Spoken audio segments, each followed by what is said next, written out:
معین موضوع پر گفتگو پر مشتمل ہوگا۔ آج کے لیے میں نے قرآن منبع ایمان کا عنوان تجویز کیا ہے۔ اس کا جو پس منظر ہے وہ میں چاہتا ہوں کہ پہلے بیان کر دوں۔ اس وقت عالمی سطح پر جو مسلمانوں کا حال ہے، جو بھی صاحب احساس شخص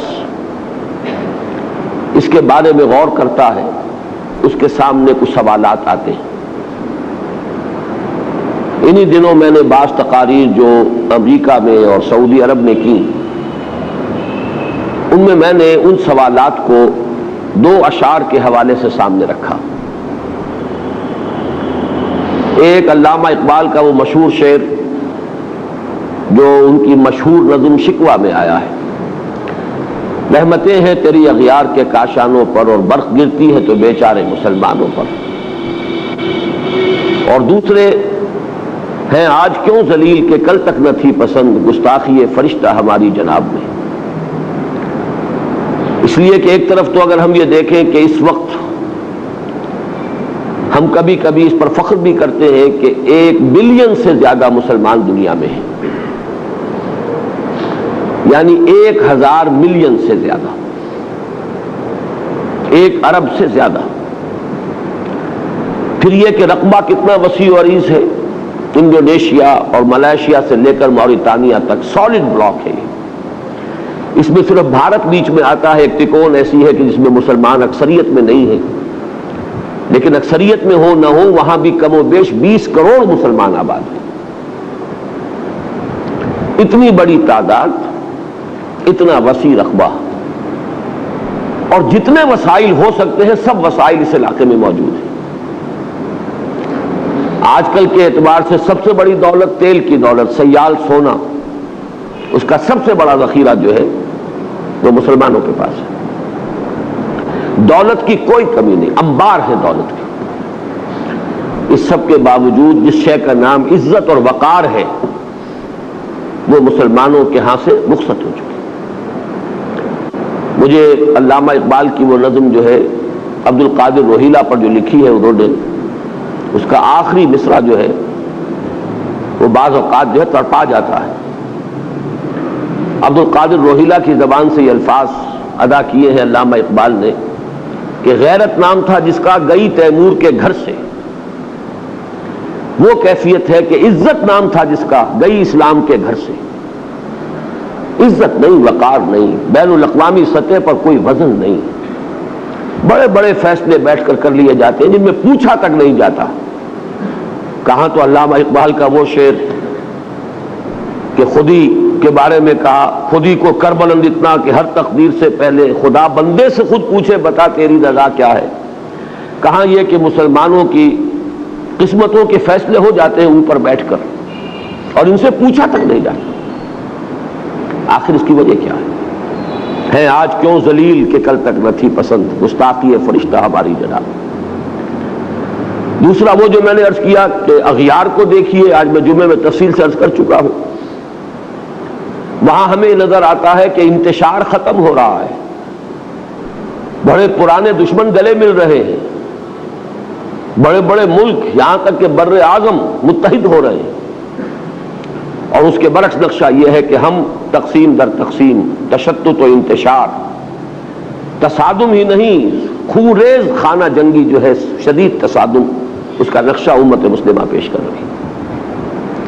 2 جرمنی ایک ہو گئے، دیکھتے ہی دیکھتے پورا یورپ ایک اقتصادی وحدت کی شکل تو کتنے ہی سال ہو گئے کہ اختیار کر چکا ہے، اور اب تو واقعہ یہ ہے کہ ورچوئل یونیفیکیشن آف یورپ سامنے ہے۔ اس میں رکاوٹ اگر تھی تو جرمنی ہی کی تھی، اور وہ رکاوٹ دور ہو چکی ہے۔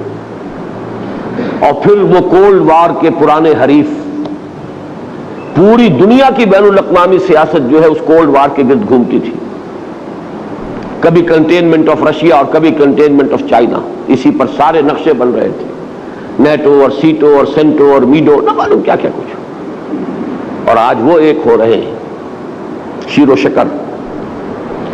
اس کے برعکس پاکستان جو ایک وحدت کی حیثیت سے وجود میں آیا تھا 19 سال ہوئے 2 لخت ہو چکا. آگے ہر روز بات سننے میں آتی ہے. آج پھر جی ایم سید صاحب کا کہنا ہے، برملا کہنا ہے. ہم تو سندھو دیش بنانے کے قائل ہیں، ہم تمہارے دستور وستور کو نہیں جانتے. ایسے دستور کو، صبح بے نور کو میں نہیں مانتا، میں نہیں جانتا، کبھی کہا تھا جالب نے، لیکن آج وہی الفاظ جو ہیں جی ایم سید ادا کر رہا ہے. اور لطف یہ ہے کہ آج ان کی پذیرائی ہو رہی ہے، ایگزونریٹ کیا جا رہا ہے. کیا ہوگا؟ یہ ڈرامہ دکھائے گا کیا سین؟ پردہ اٹھنے کی منتظر ہے نگاہ. ادھر جو کچھ ہوا افغانستان میں، مجاہدین نے اگر جام شہادت نوش کیا تو، اور ادھر سے اگر سرکاری جو افغان فوجی تھے وہ اگر ہلاک ہوئے تو وہ کون تھے؟ ادھر بھی مسلمان ادھر بھی مسلمان. اتنی طویل جنگ جاری رہی ایران اور عراق کی، کون مرے؟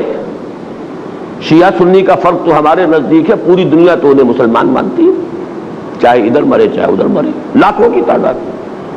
اور اب جو کچھ نظر آ رہا ہے وہ آپ کے سامنے، وہ تو میں نے آج نظم سنائی ہے وہاں جمعے میں عرشی بھوپالی کی.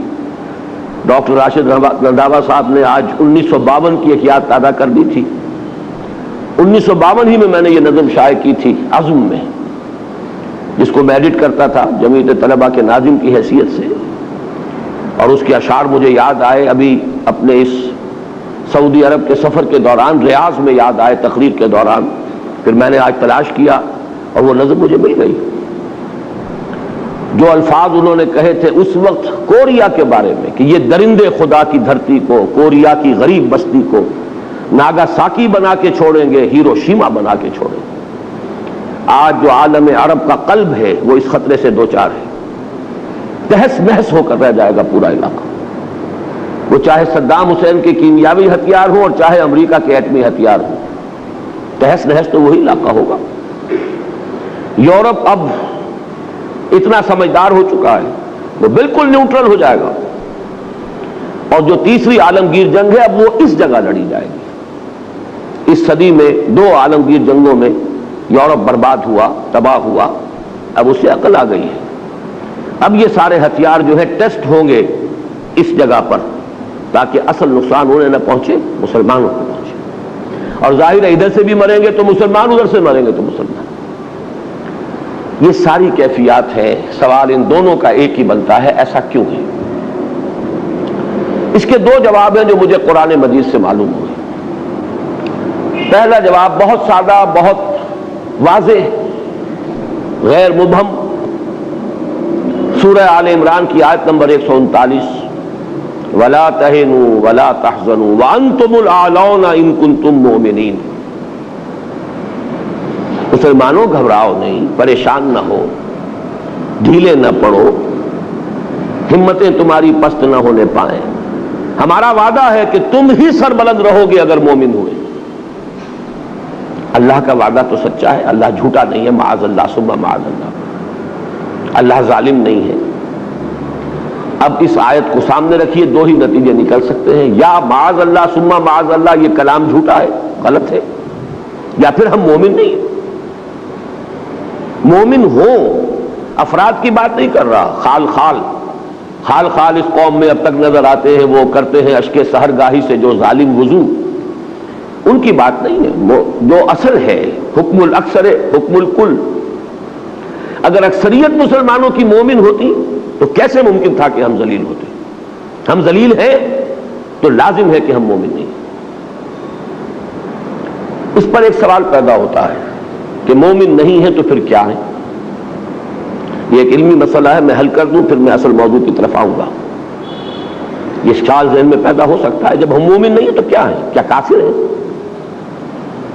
ظاہر ہے کہ کافر تو نہیں ہے، تو پھر کیا منافق ہیں؟ اس سوال کا جواب جو ہے اتنا قطعیت کے ساتھ نہیں دیا جا سکتا جتنا کہ میں نے کیا کافر ہے کا جواب دے دیا کہ کافر تو نہیں ہے. کیا منافق ہے؟ یہاں تھوڑی سی وضاحت کرنی پڑے گی کہ نفاق کی 2 قسمیں ہیں. ایک ہے نفاق فی العقیدہ، انسان شعوری طور پر منافق ہو، جان بوجھ کر منافق ہو، دھوکہ دے رہا ہو جبکہ خود جانتا ہو کہ میں مسلمان نہیں. ایسے منافق تو بہرحال ہم نہیں ہیں، اس امت کی عظیم اکثریت ان پر مشتمل نہیں ہے۔ ہاں ایک دوسرا نفاق ہے جو احادیث کی روشنی میں جس کا کہ علماء کرام نے نام رکھا ہے نفاق عملی۔ نفاق عملی میں ہم یقیناً مبتلا ہیں، جس کے لیے 2 حدیثیں بارہا میں نے سنائی۔ آیت المنافق ثلاث، منافق کی 3 نشانیاں ہیں، اذا حدث کذب واذا وعد اخلف واذا اؤتمن خان۔ جب بات کرے جھوٹ بولے، جب وعدہ کرے خلاف ورزی کرے، جب امین بنایا جائے خیانت کرے۔ دوسری حدیث میں چوتھی چیز واذا خاصم فجر، جب کہیں جھگڑا ہو جائے اختلاف ہو جائے تو آپے سے باہر ہو جائے، گالن گلوچ پر، سب و شتم پر، دنگا فساد پر آمادہ ہو جائے۔ یہ چاروں اوصاف ہمارے اندر موجود ہیں، بحیثیت قوم، بحیثیت مجموعی یہ چیزیں موجود ہیں۔ لیکن یہ کہ اصل شے یہ ہے کہ جس کو کہ ہم کہتے ہیں منافق عقیدہ، وہ ہم نہیں ہیں۔ تو پھر کیا ہے؟ یہ ہے وہ مسئلہ جس کو کہ الحمدللہ حل کیا امام ابن تیمیہ رحمۃ اللہ علیہ۔ ایک بڑا پیچیدہ مسئلہ تھا جس کے لیے کہ میں نے آیت مبارکہ تلاوت کی، سورہ حجرات کی آیت نمبر 14۔ قالت الاعراب آمنا، یہ بدو کہتے ہیں ہم ایمان لے آئے۔ قل لم تؤمنوا، اے نبی کہہ دیجئے تم ایمان نہیں لائے ہو، ولکن قولوا اسلمنا، بلکہ یوں کہو کہ ہم مسلمان ہو گئے، ہم نے اسلام قبول کر لیا، ہم نے اطاعت قبول کر لی۔ ولما يدخل الايمان في قلوبكم، اور ابھی تک ایمان تمہارے دلوں میں داخل نہیں ہوا۔ یہ ایک بہت اہم مسئلہ ہے کہ ایک ایسی کیفیت بھی ہوتی ہے کہ انسان ظاہر کے اعتبار سے مسلمان ہے، باطن میں نہ ایمان ہے نہ نفاق ہے۔ نفاق کیوں نہیں ہے؟ اس آیت کا جتنا حصہ میں نے پڑھا ہے اس سے یہی متبادر ہوتا ہے کہ پھر وہ منافق ہوگا جب مومن ہے نہیں، ایمان دل میں داخل نہیں ہوا تو منافق ہوگا۔ لیکن اگلا حصہ یہ ہے کہ وَإِن تُطِيعُوا اللَّهَ وَرَسُولَهُ لَا يَلِدْكُم مِّنْ أَعْمَالِكُمْ شَيْئًا، اگر تم اللہ اور اس کے رسول کی اطاعت کرتے رہو گے تو وہ تمہارے اعمال میں سے کچھ کمی نہیں کرے گا، اس کے اجر و ثواب سے تمہیں محروم نہیں رکھے گا۔ ان اللہ غفور الرحیم، اللہ غفور الرحیم ہے۔ اب اگر ایک ایسا شخص جس کے بارے میں لم تؤمنوا بھی کہا، تم ایمان نہیں لائے ہو، ولما يدخل الايمان في قلوبكم بھی کہا، ایمان ابھی تمہارے دلوں میں داخل نہیں ہوا ہے، لیکن اس کے بعد یہ فرمایا جائے کہ اگر تم اطاعت کرتے رہو گے تو تمہاری اطاعت قبول ہو جائے گی، عمل جو ہے اس کے اجر و ثواب سے محروم نہیں رہو گے، اس سے ثابت ہو گیا وہ منافق تو نہیں ہے۔ منافق کا تو کوئی عمل بھی اللہ کے ہاں قبول نہیں۔ تو معلوم ہوا کہ یہ ہے بین بین کی ایک کیفیت۔ ہمارے بہت سے حضرات کو اس آیت کا مفہوم یہی سمجھ میں آیا کہ یہ منافق ہے۔ امام ابن تیمیہ نے اس کو واضح کیا ہے، کتاب الایمان ان کی ایک بڑی مشہور کتاب ہے۔ انہوں نے اس آیت کے حوالے سے کہا ہے کہ ایک ایسی کیفیت بھی ہو سکتی ہے کہ ایک شخص قانوناً ظاہراً مسلم ہے، اس کے دل میں نہ ایمان ہے نہ نفاق ہے، بلکہ ایک خلا کسی کیفیت ہے، دل میں کچھ بھی نہیں، دل خالی۔ اس کو میں سمجھایا کرتا ہوں کہ جیسے کہ آپ کو معلوم ہے کہ +1 +2 +3 ایک طرف یہ ویلیوز بڑھتی چلی جاتی ہیں، دوسرے سائڈ پر -1 -2 -3 −انفینٹی یہ بڑھ جائیں گی، دونوں کے درمیان ایک زیرو لیول آتا ہے۔ ایک زیرو لیول بھی ہے کہ اندر کچھ نہیں، نہ ایمان مثبت طور پر نہ نفاق منفی طور پر، لیکن عمل میں انسان مسلمان ہے۔ یہ ایک بہت بڑا اللہ کا فضل و کرم ہے، اس کی رعایت ہے۔ اس حالت میں بھی جو انسان اطاعت کرے گا اس کی اطاعت قبول ہے۔ حالانکہ اصول تو یہ ہو سکتا تھا اگر ہمارے ہاتھ میں ہوتا فیصلہ، تو ہم تو بڑے سخت لوگ ہیں، فتویٰ دینے میں تو کوئی سختی کرنے میں کبھی کرتے نہیں، لہذا ہم تو کہتے ہیں کہ ایمان نہیں ہے تو کوئی عمل قبول نہیں۔ اللہ نے اسی لیے اپنے 2 اسماء و صفات کا حوالہ دیا، ان اللہ غفور الرحیم، اللہ غفور الرحیم ہے، لہذا اس کی شان غفاری اور شان رحیمی کا صدقہ سمجھو کہ اس حال میں بھی اگر تم اطاعت کرو گے تو اطاعت قبول ہوگی۔ البتہ اب اس کے بعد جو ہے مضمون وہ تیسری آیت جو میں نے تلاوت کی تھی اس کے حوالے سے واضح ہوگا۔ اگر تم مسلم ہو تو اطاعت تمہیں پوری کرنی ہوگی، جزوی اطاعت نہیں ہے، جزوی فرما برداری نہیں ہے، بلکہ ڈھٹائی ہے، گستاخی ہے۔ استہزاء ہے اللہ کا اور اس کی شریعت کا۔ اطاعت تو وہی ہوگی جو کلی ہو، پوری اطاعت ہو۔ کبھی خطا ہو جائے یہ بات دوسری ہے، آدمی فوراً رجوع کرتا ہے، توبہ کرتا ہے۔ جیسے کہیں کیلے کے چھلکے پر پاؤں آ گیا، پھسل گئے، آپ گر گئے، لیکن یہ کہ اس کے فوراً بعد آپ اٹھتے پڑے نہیں رہتے وہاں۔ اسی کا نام توبہ ہے، اسی کا سورہ نساء میں ذکر آیا ہے، انما التوبۃ علی اللہ للذین یعملون السوء بجہالۃ ثم یتوبون من قریب۔ جذبات کی رو میں بہہ کر کوئی غلطی ہو جائے تو فوراً توبہ کر لے، تو ایسے شخص کی توبہ کو قبول کرنا اللہ نے اپنے اوپر واجب کر لیا۔ لیکن مستقل ڈیرا ڈال لینا کسی معصیت پر، کسی گناہ پر، اپنی معاش میں، اپنی معاشرت میں مستقلاً اللہ کے کسی ایک حکم کی خلاف ورزی، یہ بھی در حقیقت گویا کہ آپ نے دین کو پھاڑ دیا، ٹکڑے کر دیا۔ فرقوا دینہم، انہوں نے اپنے دین کو ٹکڑے ٹکڑے کر دیا کہ ایک حصہ قبول سر آنکھوں پر، دوسرا حصہ پاؤں تلے۔ یہ ہے جس کے لیے میں نے سورہ بقرہ کی آیت نمبر 85 کا نصف تلاوت کیا ہے۔ افتؤمنون ببعض الکتاب وتکفرون ببعض، کیا تم ہماری کتاب اور شریعت کے ایک حصے کو مانتے اور ایک کو نہیں مانتے؟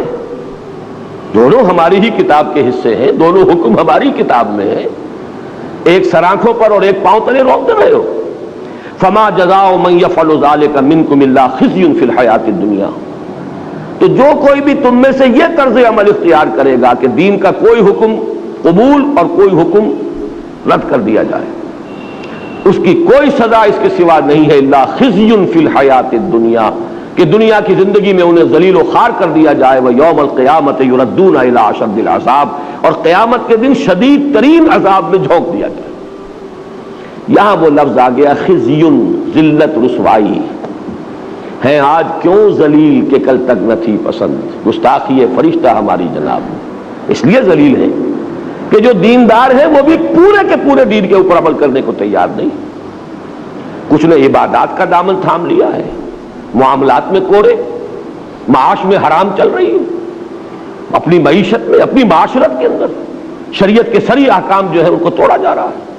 کوئی کسی کے پاس کوئی عذر ہے، کسی کے پاس کوئی عذر ہے، لیکن یہ جو ہم نے دین کے حصے بکھرے کر لیے، یہ ہے الا خزی فی الحیات الدنیا، دنیا کی زندگی میں ذلت اور رسوائی اور خاری، یہ نتیجہ ہے اس کا۔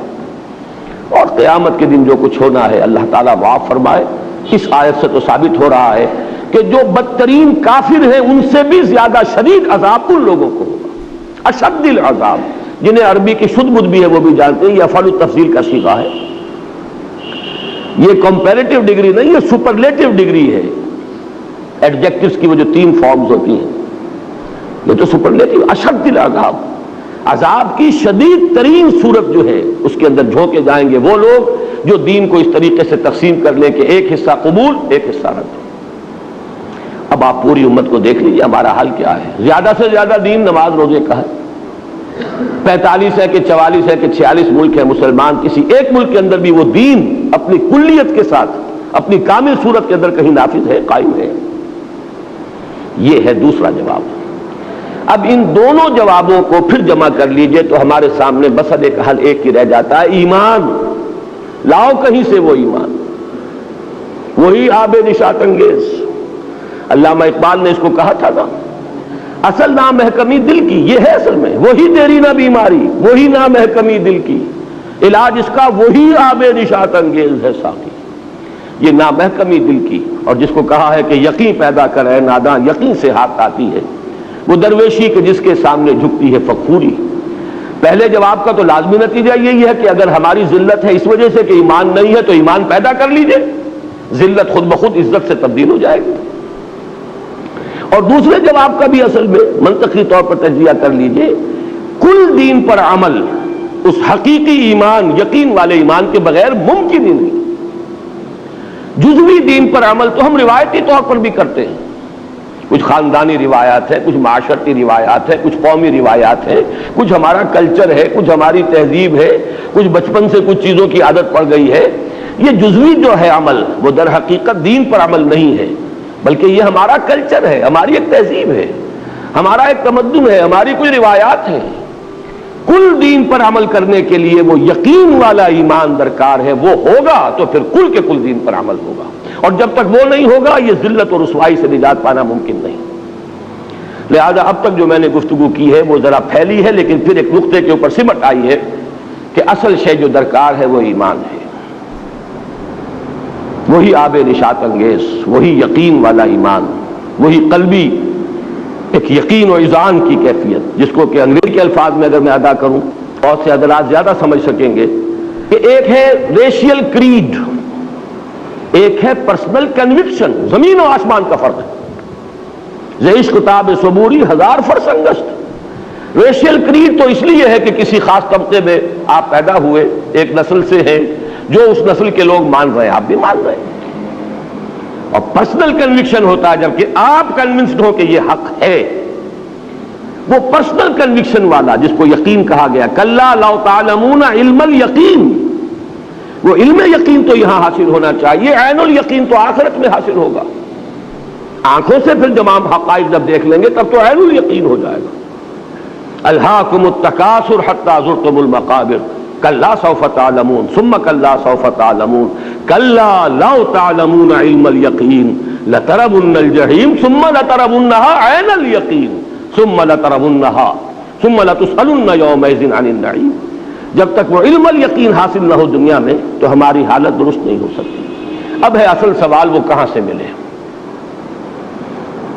اس کو میں آج چاہتا ہوں، اگرچہ متفرق طور پر یہ مضامین پہلے بھی کبھی نہ کبھی بیان ہوئے ہیں، لیکن آج ذرا میں ایک چیز کو بالکل واضح کر کے، تجزیہ کر کے، اس کی تحلیل کر کے، انالیسس کر کے چاہتا ہوں کہ اچھی طرح آپ پر واضح ہو جائے ایمان، یقین والا ایمان پیدا کرنے کے ذرائع کون سے. جہاں تک میں آج کی تاریخ تک سمجھ پایا ہوں، اللہ تعالیٰ اور علم میں اضافہ فرمائے وقل رب زدنی علما، لیکن اس وقت میں کہہ رہا ہوں جو کچھ آج تک سمجھ میں آیا وہ یہ ہے کہ 3 ذرائع ہیں یقین والا ایمان حاصل کرنے کے. پہلا اور سب سے آسان اور سب سے سادہ وہ ہے ایسے اصحاب کی صحبت جو خود صاحب یقین. اس کو قرآن مجید میں کہا گیا ہے اس لیے کہ یہ جو میں نے ابھی آیت نمبر 14 آپ کو سنائی تھی سورہ حجرات کی، اس سے اگلی آیت نمبر 15 میں اولئک ھم الصادقون قرار دیا گیا ہے جو سچے مومن ہیں. انما المؤمنون الذين آمنوا بالله ورسوله ثم لم يرتابوا وجاهدوا باموالهم وانفسهم في سبيل الله اولئک ھم الصادقون. اور سورہ توبہ میں فرمایا یا ایھا الذین آمنوا کونوا مع الصادقین، اہل ایمان ایسے سچوں کی صحبت اختیار کرو، ان کے قریب رہو، ان کے پاس رہو، ان کی صحبت سے فائدہ اٹھاؤ. یہ بالکل سادہ اور آسان ترین طریقہ ہے. اور اس کا کیا انالیسس کیجئے، اس کا کیا ہے موڈس آپرینڈائی کیا ہے، کیسے ہوتا ہے. سیدھا سا فینومینن ہے، فزیکل فینومینن ہے. آگ کی بھٹی کے آگے بیٹھیے حرارت آپ تک پہنچ جائے گی. برف کی سل کے قریب ہوں گے ٹھنڈ آپ تک آ جائے گی. اسی طرح کوئی شخص جس کے اندر، جس کا قلب جو ہے ایمان کی دہکتی ہوئی بھٹی ہو، کیسے ممکن ہے کہ آپ اس کے قریب ہو اور آپ میں ایمان سرایت نہ کرے؟ Just impossible. وہ تو ہوگا. اس کے چینلز ہم نہیں دیکھ سکتے، انویزیبل چینلز ہیں. دل را بدل رہے، دل کا دل سے ایک راستہ ہے. آج کل ہم دنیا میں جانتے ہیں ESP ایکسٹرا سینسری پرسیپشن، تو کوئی ایکسٹرا سینسری کمیونیکیشن بھی ہے. دل سے دل کو بات پہنچتی ہے، کوئی زبان نہ ہو، کوئی الفاظ نہ ادا کیے جا رہے ہیں، کچھ نہ ہو. اور یہ تو دل را بدل رہیس، یہ تو خیر فارسی کا مقولہ ہے، حدیث نبوی کی طرف اشارہ کر رہا ہوں. حضور نے فرمایا اللہ کے کچھ بندے ایسے بھی ہوتے ہیں کہ جن کو دیکھ کر اللہ یاد آ جاتا ہے. اذا رؤوا ذکر اللہ، جب ان کو دیکھا جائے اللہ یاد آ جاتا ہے. میں نے اس مرتبہ پہلی مرتبہ ریاض میں اپنی گفتگو میں یہ بات عرض کی کہ میں حیران تھا. قرآن مجید میں مجھے یہ تو نظر آیا کہ کائنات کا ذرہ ذرہ اللہ کی نشانی ہے. آسمان، زمین، سورج، چاند، ہواؤں کا چلنا.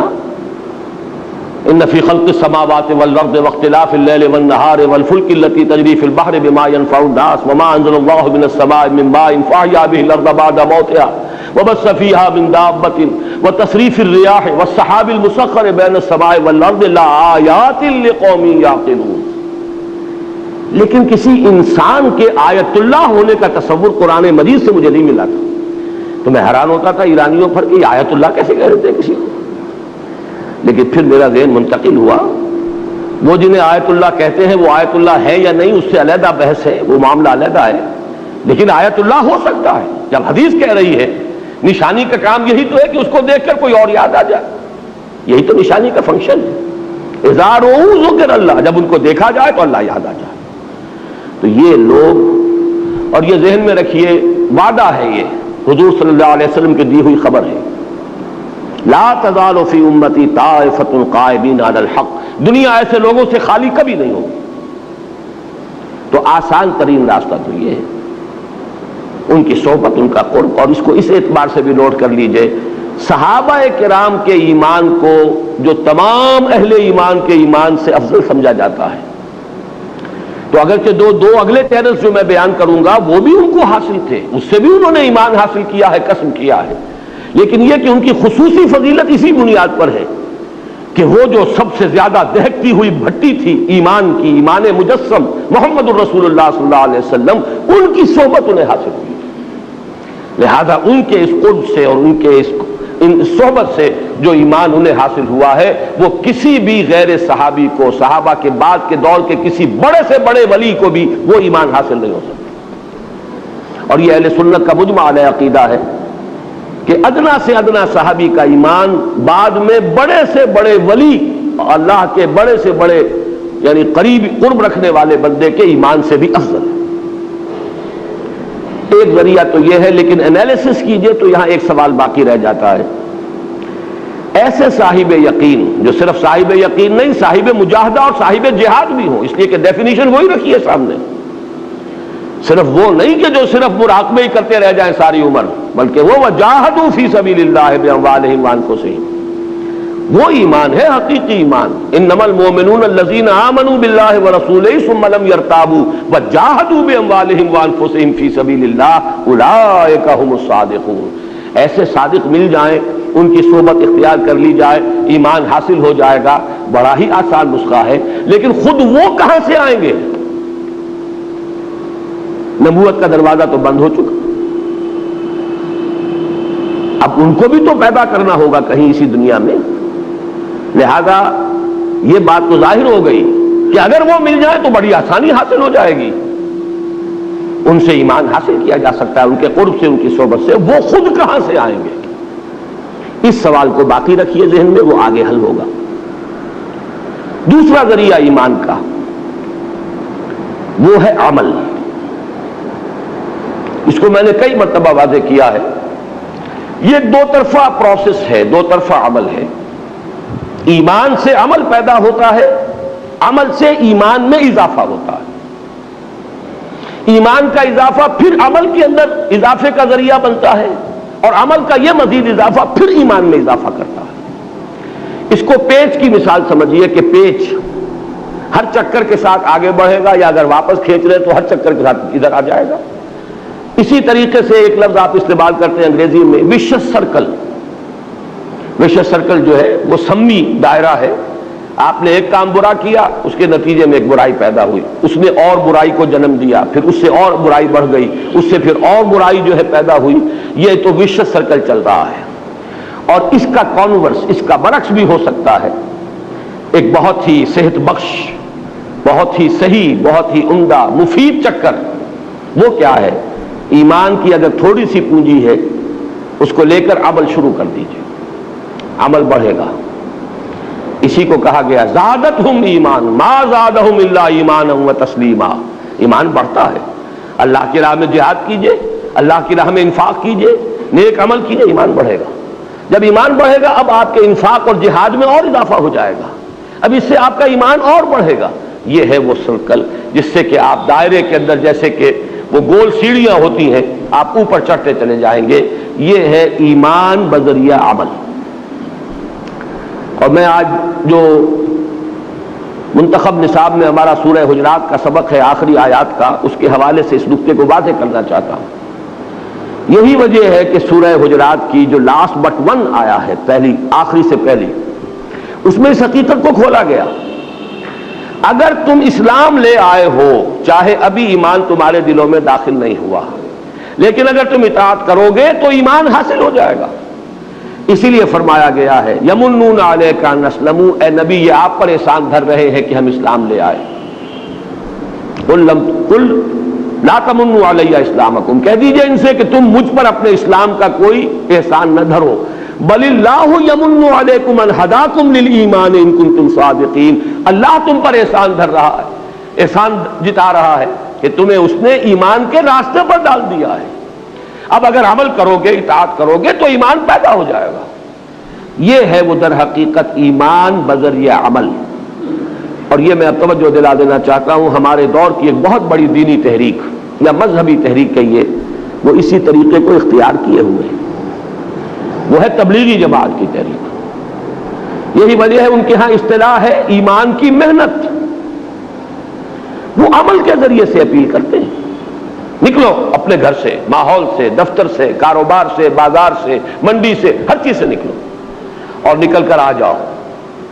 40 دن مسجد میں رہو گے نا، ممکن ہے کہ کوئی نماز چھوٹ جائے، تمہاری جماعت جو ہے وہ فوت ہو جائے، رہو گے مسجد میں، وہاں کیا غلط حرکت کرو گے؟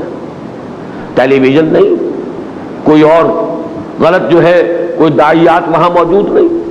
یہ جو 40 دن کی مشق وہ کرا دیتے ہیں، واقعہ یہ ہے کہ اس سے یقیناً اس سے ایمان پیدا ہوتا ہے۔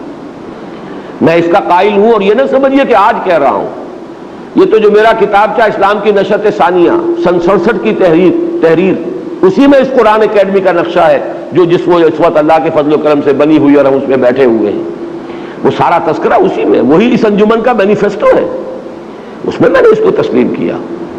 عوامی سطح پر غیر علمی انداز میں ایک جذباتی اپیل کے ساتھ اور عمل کے ذریعے سے ایمان اس تحریک کے ذریعے پیدا ہو رہا ہے۔ فرق صرف یہ ہے کہ انٹلیکچوئل طبقہ اس سے متاثر نہیں ہوتا۔ آپ کنفیوز نہ کیجئے، انٹلیکچوئل اور ہے، پڑھا لکھا اور ہے۔ ہر پڑھا لکھا آدمی انٹلیکچوئل نہیں ہوتا، اور جاہل ہوتے ہیں بڑے بڑے انٹلیکچوئلز، جس کو کہ آپ کہیں جاہل وہ عالم نہیں ہے، وہ بڑے انٹلیکچوئل ہوتے ہیں۔ یہ ساخت ہے ایک مزاج کی۔ ایک وہ لوگ ہیں جن کی شخصیتوں میں عقل کو اولیت حاصل ہے، ان سے جب تک آپ دلیل اور برہان سے بات نہیں کریں گے وہ آپ کی بات سنیں گے۔ ایک وہ ہے کہ جو جذباتی انداز میں بھی متاثر ہو جاتے ہیں، وہ پی ایچ ڈی بھی ہو سکتے ہیں، double treble P H Ds ہو سکتے ہیں، اس لیے کہ وہ تو پی ایچ ڈی تو اصل میں خاص شعبے کے اندر 8-7 سال رگڑے کھاتے رہیے اور ڈگری لے آئیے۔ وہ در حقیقت اس کی علامت نہیں ہے کہ وہ صرف انٹلیکچوئل ہے۔ پڑھا لکھا ہونا اور ہے، اور واقعتاً جس کو آپ کہیں انٹیلیجنسیا میں سے ہونا، انٹلیکچوئل ہونا، وہ دوسری بات ہے۔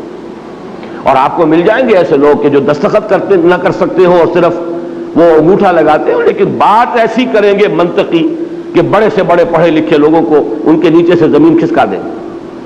یہ اصل میں دو کیٹیگریز علیحدہ ہے۔ ایک وہ جو ایموشنل سیٹ اپ کے ہیں، ان کا بلڈ اپ جو ہے نفسیاتی، وہ ایموشنل ہے۔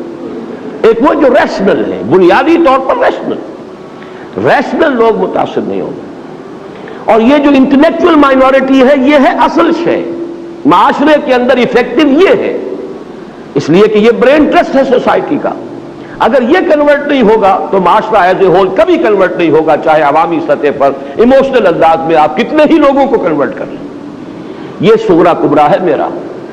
میں نے جماعت اسلامی سے علیحدگی کے بعد 2 سال تبلیغی جماعت کے نہایت قریب ہو کر گزارے تھے، یہ طے کرنے کے لیے کہ آیا میں اپنے لیے بھی اپنی دینی دلچسپی جو بھی ہے اس کی تسکین میں اسی میں کام کرتے ہوئے حاصل کروں، لیکن بالآخر فیصلہ جو میں نے کیا ہے وہ علی وجہ البصیرت کیا ہے، اور وہ یہ ہے کہ اس تحریک کا یہ جو اثر کا حلقہ ہے وہ محدود ہے۔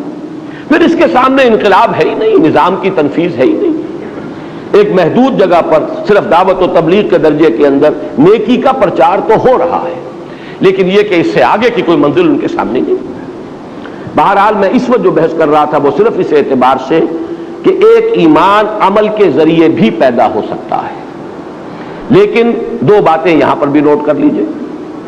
ایک تو یہ کہ اس کے لیے کوئی نہ کوئی انیشل پونجی تو چاہیے نا کہ آپ عمل کا کچھ آغاز کر سکیں، خواہ ایموشنل اندازے میں کریں. اور ثانیاً یہ کہ اس سے جو ایمان پیدا ہوتا ہے، میں ایک نئی اصطلاح استعمال کر رہا ہوں، ایک ہے شعوری ایمان اور ایک ہے غیر شعوری ایمان. شعوری ایمان جسے کہا جائے وہ اس راستے سے پیدا نہیں ہوتا، ایک غیر شعوری یقین کی کیفیت تو پیدا ہو جاتی ہے. وہ شے کہ جس کے لیے سورہ یوسف کی آیت کا حوالہ میں دوں گا کہ حضور سے فرمایا گیا قل ھذہ سبیلی ادعو الی اللہ علی بصیرۃ انا ومن اتبعنی، اے نبی کہہ دیجئے یہ میرا راستہ ہے، میں اللہ کی طرف بلا رہا ہوں، لیکن کس کیفیت میں بلا رہا ہوں؟ علی بصیرۃ انا، علی وجہ البصیرت بلا رہا ہوں. یہ کوئی بلائنڈ فیتھ نہیں ہے میرا. ومن اتبعنی، اور جو میرا اتباع کر رہے ہیں وہ بھی یہ کوئی بلائنڈ فالوورز نہیں ہے میرے، علی وجہ البصیرت اتباع کر رہے ہیں. یہ جو علی وجہ البصیرت ماننا ہے اللہ کو اور آخرت کو اور نبوت کو اور رسالت کو اور قرآن کو، یہ بالکل اور شے ہے. اور یہ کہ ایک غیر شعوری طور پر چاہے یقین کی کیفیت پیدا ہو جائے، لیکن یہ کہ اس کا درجہ وہ کبھی نہیں ہوگا جو ایک شعوری ایمان کا ہوتا ہے. لہذا ان دو لیمیٹیشنز کے بعد اب آئیے تیسرا اور آخری اور جو اصل منبع ہے قرآن ایمان کا، اور وہ ہے قرآن. قرآن میں غوطہ زنی، قرآن سے ہم کلامی، صرف تلاوت نہیں، تلاوت سے بھی غیر شعوری ایمان پیدا ہوگا، محض تلاوت سے بھی، کیونکہ وہ بھی ایک عمل ہے. جیسے آپ عمل کر رہے ہیں، کوئی اور دین کا کام کر رہے ہیں، کوئی نماز پڑھ رہے ہیں، ذکر کر رہے ہیں، تو سب سے بڑا ذکر قرآن ہے، لہذا یہ بھی ایک عمل ہے. لیکن وہ شعوری ایمان پیدا کرنے کے لیے جو اصل درکار ہے، آج کے دور میں تو سب سے بڑی ضرورت اس کی ہے. آج کا دور ریشنلزم کا دور ہے، لہذا یہاں تو اصل میں اس ایمان کی ضرورت ہے، علی بصیرۃ انا ومن اتبعنی والا ایمان. اور اس کے لیے قرآن کے ساتھ ایک کمیونیکیشن، قرآن کے ساتھ براہ راست مکالمہ، قرآن کے ساتھ براہ راست مخاطبہ، قرآن مجید کے ساتھ ایک ایسی کیفیت بقول علامہ اقبال کہ وہ آپ کے قلب پر براہ راست نازل ہو رہا ہو. یہ کیفیت ہے کہ جو ایمان، اور ایمان بھی شعوری ایمان پیدا کرنے کا ذریعہ ہے. یہاں میں حوالہ دوں گا علامہ اقبال کے اس شعر کا بھی کہ تیرے ضمیر پہ جب تک نہ ہو نزول کتاب، گرہ کشا ہے نہ راضی نہ صاحب کشاف. آپ قرآن پڑھیں ترجمے کے ساتھ، یہ آپ کو کچھ معلومات دے دے گا. ترجمہ آپ کو موو نہیں کر سکتا، ترجمہ آپ کو انسپائر نہیں کر سکتا، ترجمہ آپ کے اندر آگ نہیں پیدا کر سکتا، حرارت نہیں پیدا کر سکتا. ترجمہ تو در حقیقت کچھ کنٹینٹ جو ہے اس کا، کچھ معنی اس کے آپ کو مل جائے گی، معلومات حاصل ہو جائے گی. نہیں تفسیریں، واقعہ یہ ہے کہ بڑا خوبصورت مصرع کہہ دیا ہے، گرہ کشا ہے نہ راضی نہ صاحب کشاف. اب اس سے اوپر کی تو کوئی حدیث، کوئی تفسیر ہو ہی نہیں سکتی. امام راضی کی تفسیر معقولات اور ریشنل انداز کے اندر اس دور میں، اور زمخشری ان کی تفسیر جو ہے صاحب کشاف. اب ظاہر بات ہے کہ ان سے اوپر کوئی تفسیر نہیں، انہی سے خوشہ چینی کی ہے باقی مفسرین نے. تو فرمایا علامہ اقبال نے کہ ان میں سے کوئی بھی گرہ کشا نہیں ہے. تیرے ضمیر پہ جب تک نہ ہو نزول کتاب، جب تک کہ قرآن خود تمہارے دل پر اترے نہ. یہ کیسے ہوگا؟ اس کو میں چاہتا ہوں آج کہ ذرا آپ 2 اور 2 4 کی طرح سمجھ لیجئے. یہ بھی کہ اس کے لیے لازم کیا ہے، کیا طریقہ ہے، کیا میتھوڈولوجی ہے، اور یہ کہ پھر یہ کیسے، اس کا فینومینن کیا ہے، یہ کیسے یہ عمل کرتا ہے، اس کا جو طریقہ کار ہے وہ کیا ہے. پہلی بات تو اس کے ضمن میں یہ ایک جملہ کفایت کرے گا، کم سے کم اتنی عربی سے واقفیت کہ ترجمے کا حجاب ہٹ جائے، لینگویج بیریئر نہ رہے. ترجمہ حجاب ہے آپ کے اور قرآن کے درمیان، یہ حجاب اٹھ جائے، براہ راست ہم کلام ہو. مجھے عبداللہ ابن مبارک رحمہ اللہ کا قول یاد آ گیا. میں نے بارہا بیان کیا ہے، بہت سے حضرات کے علم میں ہوگا. یہ تبع تابعین کے دور کی شخصیت ہیں، بڑے درویش، بزرگ اور مجاہد. انہوں نے طے کیا ہوا تھا 6 مہینے ہر سال کے وہ محاذ جنگ پر، جو بھی جہاد ہو رہا تھا اس میں لگاتے تھے 6 مہینے گھر پر. لیکن اس 6 مہینے کے دوران بھی لوگوں سے ملتے جلتے نہیں تھے، مسجد گئے، نماز پڑھی اور گھر آ گئے. کسی نے ایک روز پوچھ لیا، اے عبداللہ آپ کی طبیعت اکتاتی نہیں تنہائی سے؟ آپ ملتے جلتے نہیں، ہنستے بولتے نہیں لوگوں سے، بس نماز پڑھی مسجد میں اور آ گئے؟ بڑا خوبصورت جواب تھا ان کا، تم مجھے تنہا سمجھتے ہو؟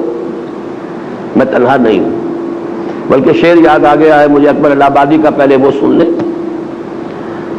دیوانہ چمن کی سیریں نہیں ہے تنہا، عالم ہے ان گلوں میں، پھولوں میں بستیاں ہیں۔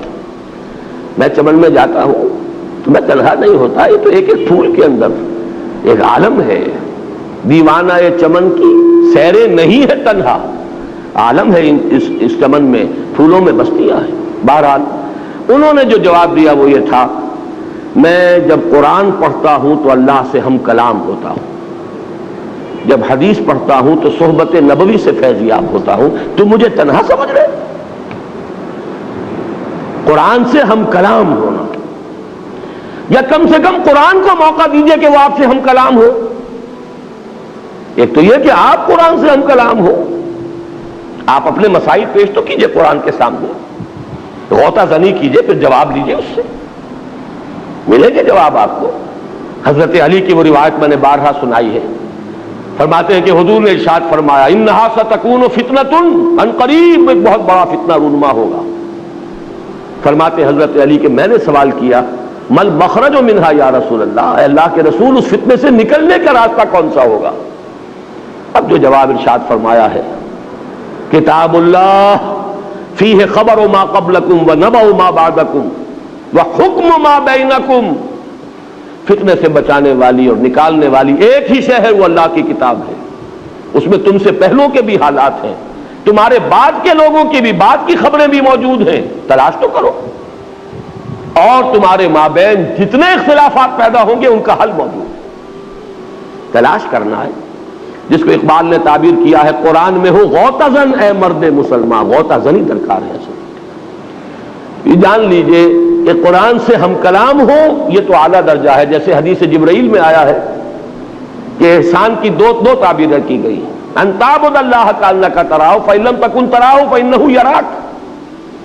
اصل تو مطلوب یہ ہے کہ تم اللہ کی بندگی ایسے کرو اور اس کے لیے ایسے بھاگ دوڑ کرو، وَأَن تَعْمَلَ لِلَّهِ كَأَنَّكَ تَرَاهُ فَإِن لَّمْ تَكُن تَرَاهُ فَإِنَّهُ يَرَاكَ، کہ جیسے کہ تم اسے دیکھ رہے ہو، اور اگر تم نہیں دیکھ رہے تو وہ تو دیکھ رہا ہے تمہیں، کم سے کم یہ استحضار تو رہے۔ میں نے ابھی غور کیا کہ اسی طرح کے الفاظ میری زبان سے نکل گئے ہیں کہ اول تو آپ خود قرآن سے ہم کلام ہو، ورنہ اسے تو موقع دے کہ وہ آپ سے بات کر سکے، اور اسے موقع اسی وقت ملے گا جب آپ کے اور اس کے درمیان لینگویج بیریئر نہ ہو۔ زبان یار من ترکی و من ترکی نمی دانم، آپ نے تو روک دیا قرآن کو، آپ کے دل پہ کیسے اترے؟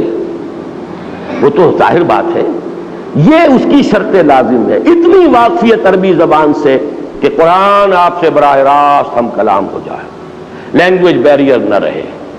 کہیں کہیں مشکلات کے لیے تفاسیر کو آپ کنسلٹ کر لیں، کہیں کہیں کوئی شاذ لفظ آ گیا ہے، اس کے لیے کہیں آپ لغت بھی دیکھ لیں، لیکن یہ کہ بائی اینڈ لارج قرآن آپ سے خود بخود براہ راست ہم کلام ہو رہا ہو، یہی ہے فنومینن۔ تیرے ضمیر پہ جب تک نہ ہو نزول کتاب، گرہ کشا ہے نہ راضی نہ صاحب کشاف۔ اب آئیے کہ اس کا فنومینن ہے کیا، یہ عمل کیسے ہوتا ہے؟ آیا یہ بات ڈاگمیٹک ہے، صرف خوش عقیدگی کے تحت کہا جا رہا ہے کہ قرآن منبع ایمان ہے؟ وہ جو ظفر علی خان کا شعر میں نے بارہا سنایا ہے آپ حضرات کو کہ وہ جنس نہیں ایمان جسے لے آئیں دکانیں فلسفہ سے، ڈھونڈے سے ملے گی عاقل کو یہ قرآن کے سیپاروں، یہ ہے جہاں سے قرآن ملے گا۔ کیونکہ کیسے ملتا ہے اس کو میں آپ سے شاید پہلے بھی عرض کر چکا ہوں کہ واقعہ یہ ہے کہ اب جو کچھ میں بیان کر رہا ہوں وہ علامہ اقبال کا فکر ہے۔ علامہ اقبال نے اپنے لیکچرز میں بڑا 2 اور 2 4 کی طرح اینالائز کیا ہے۔ اس کا جو مقدمہ ہے وہ پہلے سمجھ لیجئے۔ مقدمہ قائم کیا انہوں نے کہ یقین پیدا ہوتا ہے تجربے سے، جب تک آپ کا ذاتی تجربہ نہ ہو یقین پیدا نہیں ہوگا۔ محض شنید چاہے ہزاروں آدمی آپ کو بتا رہے ہوں ایسا ہے ایسا ہے ایسا ہے ایسا ہے، میں مثال دیا کرتا ہوں نا کہ اگر کسی شخص نے چینی کبھی نہیں چکھی اور ہزاروں آدمی کہہ رہے ہیں وہ میٹھی ہوتی ہے میٹھی ہوتی ہے میٹھی ہوتی ہے، تو آپ ساری دلیل جو ہے اس کے لیے ہو جائے گی، آخر کیا ضرورت پڑی انہیں جھوٹ بولنے کی؟ پھر جھوٹ پر اتنے لوگوں کا جمع ہو جانا محال ہے۔ یقیناً چینی میٹھی ہوگی، لیکن ہوگی سے آگے آپ نہیں بڑھ سکتے تاہاں کہ آپ چینی چکھ لیں۔ اب کہیں گے چینی میٹھی ہے، اس ہوگی اور ہے میں تو زمین و آسمان کا فرق ہے۔ ہوگی اور ہے، یہ ہے پرسنل کنوکشن ہے، اور یہ پیدا ہوا ہے ذاتی تجربے سے، اٹس یور اون ایکسپیرینس۔ اب لاکھ لوگ کہیں میٹھی نہیں ہے، آپ کہتے ہیں میں مان ہی نہیں سکتا، میں نے خود چکھی ہے۔ وہ مجھے فارسی کا مصرع یاد آ گیا، لذت ہی بادہ نہ دانی بخدا تا نہ چشی، اس شراب کی لذت تمہیں جان ہی نہیں سکتے تم جب تک کہ خود نہ چکھو۔ تو چکھنے سے معلوم ہوا کہ میٹھی ہے، یہ صغرا ہوا۔ علامہ اقبال کے استدلال کا صغرا یہ ہے۔ کبرا کیا ہے؟ تجربہ صرف ظاہری اور خارجی نہیں ہوتا، تجربہ باطنی بھی ہوتا ہے۔ یہ ہے انتہائی پیاری بات۔ یوں سمجھیے کہ آب زر سے لکھے جانے والی بات، سونے میں تولی جانے والی بات، بس یہاں سے اب وہ جو تجربہ ہے خارجی تجربہ جس پر میٹیریلزم اور امپیریسزم اور یہ تمام جتنے ازم ہیں جو کہ مادیت کے اوپر مبنی ہے، ان کا راستہ جدا ہو جاتا ہے جب وہ صرف تجربے کو محدود کرتے ہیں۔ تجربہ خارجی ایکسٹرنل سینس آرگنز کے ذریعے سے جو کچھ ہمیں ایکسپیرینس حاصل ہوا اس پر یقین ہوتا چلا جا رہا۔ اقبال نے جو بات کہی کہ ایک تجربہ باطنی بھی ہوتا ہے، اندر کوئی چیز بتاتی ہے کہ یہ ہے اصل شے۔ قرآن کو آپ پڑھیں اور آپ کے اندر سے کوئی شے بتائے کہ یہ صحیح ہے، یہ بات ٹھیک ہے۔ دیکھنا تقریر کی لذت کہ جو اس نے کہا میں نے یہ جانا کہ گویا یہی میرے دل میں ہے، یہ ہے وہ شے۔ میں اس کا اور مزید وضاحت کروں گا، وہ دل کس شے کا نام ہے۔ ابھی یہاں تک صرف سمجھ لیجئے بات کو کہ اقبال کا فلسفہ ان دو دلیلوں پر ہے۔ یقین کے لیے تجربہ ضروری ہے، لیکن تجربہ صرف ظاہری نہیں اور خارجی نہیں ہوتا، تجربہ باطنی بھی ہوتا ہے۔ آپ کا اندر بتاتا ہے آپ کو کہ یوں ہے۔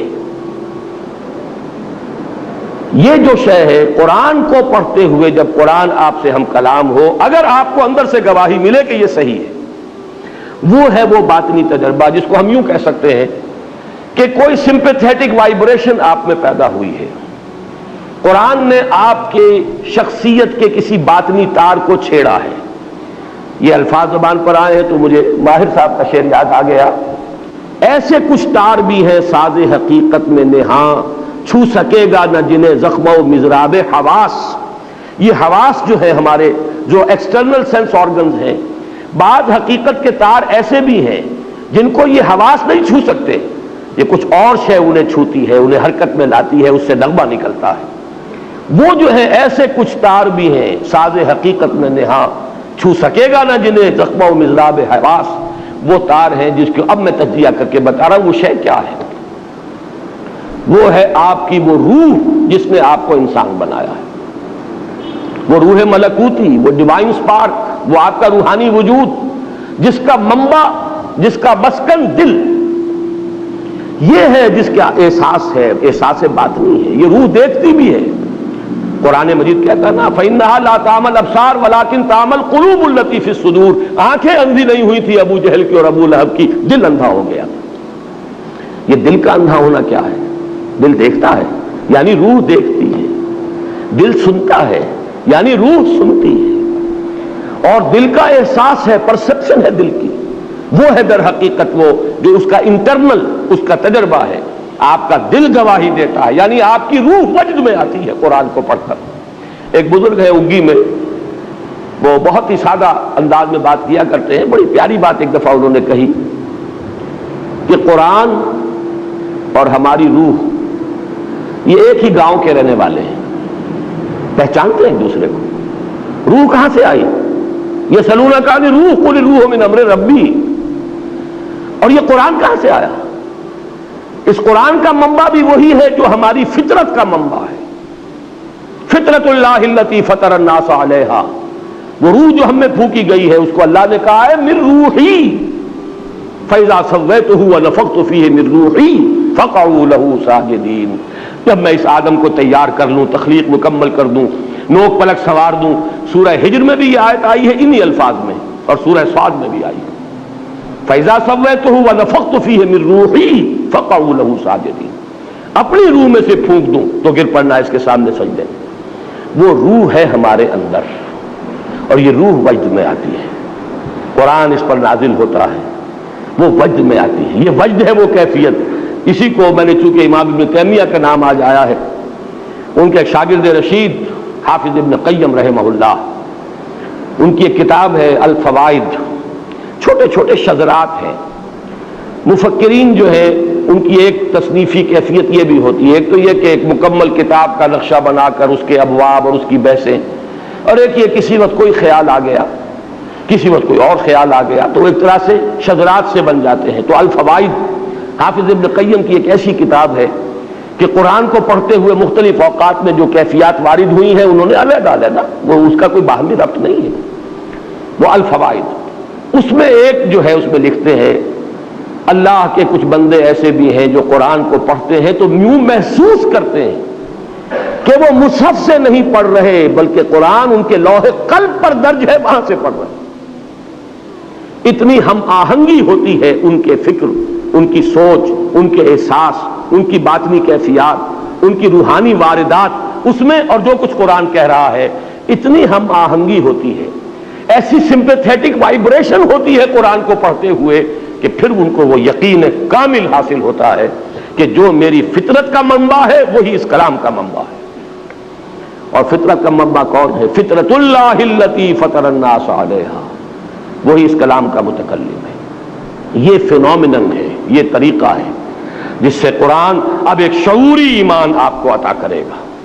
یہ ایمان اندھا بہرا نہیں ہوگا, یہ کانشس لیول کے اوپر ہوگا, آپ کے تھاٹ لیول پر ہوگا, آپ کی فکری سطح پر ہوگا. یہ قرآن آپ کی ہستی کے ان اندر کے تار جو ہیں, چھپے ہوئے تار جو حواس کی گرفت سے باہر ہیں, ان کو جنبش میں لائے گا. اس سے وہ نغمہ ملکوتی جو ہے وہ ظاہر ہوگا.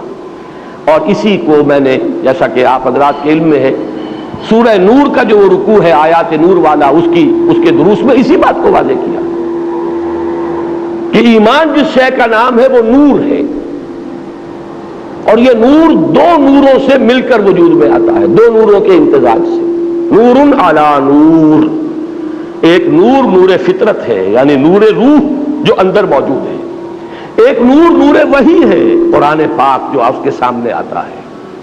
اگر یہ دونوں چیزوں کی ہم آہنگی ہو جائے, اگر وہ لینگویج بیریئر ہٹ گیا ہو, نیت صاف ہو, طلب ہدایت ہو, اور اب یہ لینگویج بیریئر بھی نہیں ہے, ہم کلامی ہے, مخاطبہ ہے اللہ کے ساتھ اور قرآن کے ساتھ, یا کم سے کم قرآن مجید کو اپنے دل تک پہنچنے کے لیے کوئی راستے میں رکاوٹ آپ نے باقی نہیں چھوڑی ہے, تو اب آپ کو ایسی ہم آہنگی محسوس ہوگی, یہ دونوں نور جمع ہو جائیں گے. نور علی نور یہدی اللہ لنورہ من یشاء ویضرب اللہ الامثال للناس واللہ بکل شیء علیم. یہ ہے اصل راستہ. اللہ تعالیٰ نے حضور پر بھی صلی اللہ علیہ وسلم قرآن نازل فرمایا تو سورہ حدید کی ابھی آیت نمبر 9 ہے غالباً, جہاں جھنجھوڑا گیا مسلمانوں کو, گویا کہ مجھ سے اور آپ سے خطاب ہے. یہ تو آیت نمبر 7 میں ہے. کیا ہو گیا تمہیں مسلمانوں, کیوں ایمان پختہ نہیں رکھتے؟ یہ ڈھل مل یقین, یہ شکوک و شبہات والا ایمان, یہ ہوگا والا ایمان, یہ ہے والا ایمان کیوں حاصل نہیں ہو رہا تمہیں؟ وَمَا لَكُمْ لَا تُؤْمِنُونَ بِاللَّهِ وَالرَّسُولُ يَدْعُوكُمْ لِتُؤْمِنُوا بِرَبِّكُمْ وَقَدْ أَخَذَ مِيثَاقَكُمْ إِن كُنتُم مُّؤْمِنِينَ. اس کے بعد فرمایا هُوَ الَّذِي يُنَزِّلُ عَلَىٰ عَبْدِهِ آيَاتٍ بَيِّنَاتٍ لِيُخْرِجَكُم مِّنَ الظُّلُمَاتِ إِلَى النُّورِ وَإِنَّ اللَّهَ بِكُمْ لَرَءُوفٌ رَّحِيمٌ. وہی تو ہے اللہ جو اپنے بندے پر صلی اللہ علیہ وسلم یہ آیات بینات نازل فرما رہا ہے تاکہ نکالے تمہیں اندھیروں سے روشنی کی طرف. کفر کا اندھیرا, شرک کا اندھیرا, الحاد کا اندھیرا, مادہ پرستی کا اندھیرا, خواہشات کا اندھیرا, جذبات کا اندھیرا, ان ہزار اندھیروں سے نکال کر نور ایمان میں لانے والی شے آیات بینات ہے اس قرآن حکیم کی. یہ ہے اصل منبع, یہ ہے سرچشمہ. صحابہ کرام کے دلوں میں بھی حضور نے ایمان اس ذریعے سے پیدا کیا ہے. یتلو علیہم آیاتہ ویزکیہم ویعلمہم الکتاب والحکمہ. باقی اس پر مزید جس کو آپ کہیں گے بونس انہیں حاصل ہوا ہے، وہ صحبت محمدی صلی اللہ علیہ وسلم، وہ بونس اب کسی کو حاصل نہیں ہو سکتا۔ البتہ یہ کلام پاک تو ہے، یہ تو حضور دے کر گئے ہیں۔ آپ کا جو آخری خطبہ ہے، خطبہ حجۃ الوداع، اس کے آخری جملوں میں یہ بھی ہے، قد ترکت فیکم ما ان اعتصمتم بہ لن تضلوا ابدا کتاب اللہ۔ لوگوں دیکھو میں جا رہا ہوں، لیکن تمہیں بے یار و مددگار چھوڑ کر نہیں جا رہا، چھوڑ دی ہے میں نے تم میں وہ شے، چھوڑ کر جا رہا ہوں، دے کر جا رہا ہوں وہ شے کہ اگر اسے مضبوطی سے تھامے رکھو گے کبھی گمراہ نہیں ہوگے، اور وہ اللہ کی کتاب ہے جس کے بارے میں اس حدیث میں آیا، فیہ خبر ما قبلکم ونبأ ما بعدکم وحکم ما بینکم وہو ذکر الحکیم وہو الصراط المستقیم وہو حبل اللہ المتین۔ اور یہ حدیث ختم ہوتی ہے ان 4 ٹکڑوں پر، من قال بہ صدق، جس نے اس قرآن کی بنیاد پر کوئی بات کہی اس نے سچ کہا، من حکم بہ عدل، جس نے اس کی بنیاد پر کوئی فیصلہ کیا اس نے عدل کیا، من عمل بہ اجر، جس نے اس پر عمل کیا اس کا اجر محفوظ، ومن دعا الیہ فقد ہدی الی صراط مستقیم، اور جس نے اس قرآن کی طرف بلایا کسی اور کو ہدایت ہو نہ ہو اس کی ہدایت ہو گئی صراط مستقیم کی طرف۔ یہ گارنٹی ہے محمد الرسول اللہ صلی اللہ علیہ وسلم کی طرف سے۔ یہ ہے ایمان کے حاصل کرنے کا اصل ذریعہ۔ میں آپ سے درخواست کروں گا کہ میرا وہ کتابچہ جو ہے اسلام کی نشرت ثانیہ کرنے کا اصل کام، جو ہماری اس انجمن کی اساس ہے، بنیاد ہے، اس اکیڈمی کا حیولہ پہلے دماغ میں وہی آیا تھا۔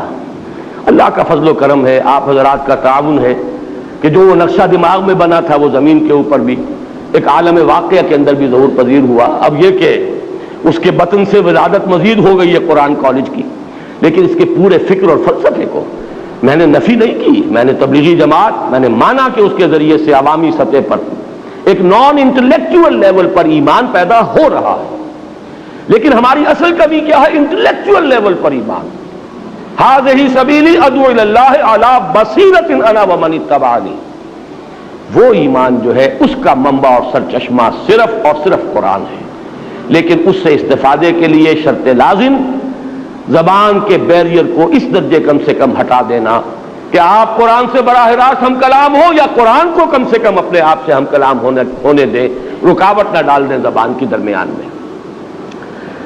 اقول قولی ھذا واستغفر اللہ لی ولکم ولسائر المسلمین والمسلمات۔ 1 گھنٹہ چونکہ مکمل حصے میں سے وہ تھوڑا سا ہم کم کر لیں گے، ابھی تو آپ بہت پریشان ہو گئے شاید اتنی دیر میں، کیوں اٹھ کر جا رہے ہیں؟ تشریف رکھیے۔ ابھی تو آج کی نشست کا جو ہے میں نے اپنے حسب وعدہ تقریر ٹھیک 1 گھنٹے میں ختم کی ہے، یہ صرف چند منٹ لے رہا ہوں۔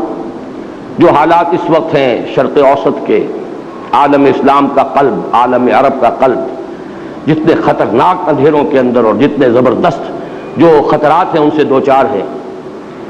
میں یہ نظم جو سن 52 میں نے شائع کی تھی عزم میں، عرشی بھوپالی صاحب کی سنا رہا ہوں، آج مسجد میں سنائی تھی، بہت سے احباب ایسے ہیں یہاں جو وہاں نہیں تھے۔ ایٹمی طاقتوں کے سائے میں امن کے بج رہے ہیں نقارے، موت کے دیوتا کے جبڑوں سے مل رہا ہے حیات کا پیغام، دونوں جانب سے آج ایٹم بم دھمکیاں دے رہا ہے انسان کو، منڈیوں کے سفید بیوپاری سرد بازاریوں سے گھبرا کر کارخانے نئے سجاتے ہیں، ڈھیر فولاد کے لگاتے ہیں۔ یہ سارا اسلحہ سازی کی سب سے بڑی صنعت جو ہے اسلحہ سازی کی صنعت، اور سب سے زیادہ جو ہے تھرڈ ورلڈ سے جو پیسے جو ہے کھینچے جا رہے ہیں وہ در حقیقت اسی ذریعے سے کھینچے جا رہے ہیں۔ یہ درندے خدا کی دھرتی کو، کوریا کی غریب بستی کو ناگاساکی بنا کے چھوڑیں گے، ہیروشیما بنا کے چھوڑیں گے۔